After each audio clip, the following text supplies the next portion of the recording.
அந்த அதாவது இது அனைத்து என்ன கேட்டீங்க? மும்மொழி கொள்கை மட்டும் இல்லை, நீட்டு பிரச்சனை, மாநில அரசுக்கு தர வேண்டிய நிதி பிரச்சனை, எல்லா பிரச்சனைகளுக்கும் நீங்கள் கேட்குற மும்மொழி கொள்கை, இந்த பிரச்சனைகளுக்கெல்லாம் தீர்வு காணணும்னா நம்ம எம்பிக்கள் அதிகமாக இருந்தால் தான் குரல் கொடுக்க முடியும். ஆக அதுதான் முக்கியத்துவம். ஆக அதை தான் அடிப்படையை வச்சு தான் கொடுத்த கூட்டம்.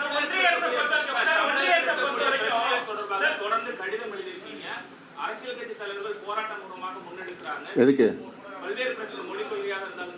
அதுதான் அதுக்கு தொடர்ந்து கொடுத்துக்கிட்டு இருக்கிறோம். இது வந்து ஒன்றும் பதில் கிடைக்கல, அமைதியாக தான் இருக்கிறாங்க.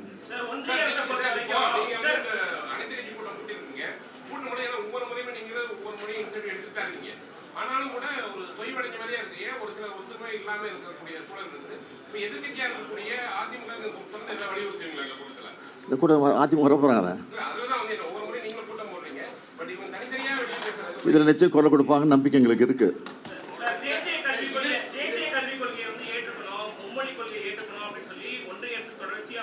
சொல்லிக்கிட்டு இருக்காங்க.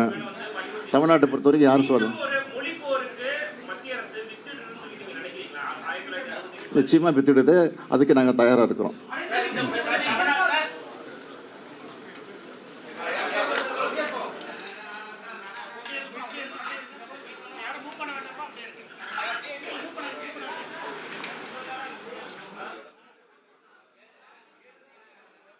ஆகவே வருகிற 5ஆம் தேதி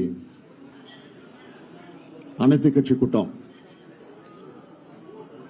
அதாவது பதிவு பெற்றிருக்கும் தேர்தல் ஆணையத்தில் ரெஜிஸ்டர் ஆகிருக்கக்கூடிய 40 கட்சிகளை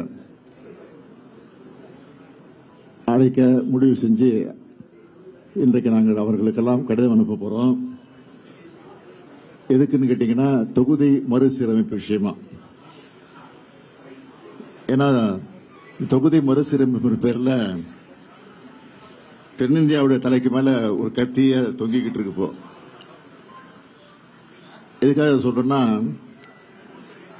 எல்லா வளர்ச்சி குறியீடுகள்லையும் முதன்மை மாநிலமாக இருக்கக்கூடிய தமிழ்நாடு கடுமையா பாதிக்கப்பட்டிருக்கு.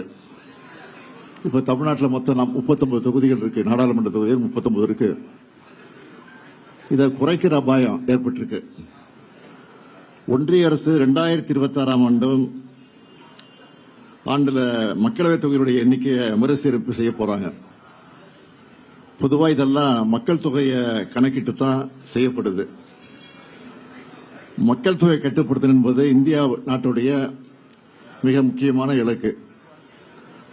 அந்த இலக்கை பொறுத்த வரைக்கும் நம்ம தமிழ்நாடு வெற்றி பெற்றிருக்கு, அது எல்லாருக்கும் தெரியும். தந்தி டிவியை உங்கள் கேபிள் டிவி ஆபரேட்டரிடம் இலவசமாக கேட்டு பெறுங்கள்.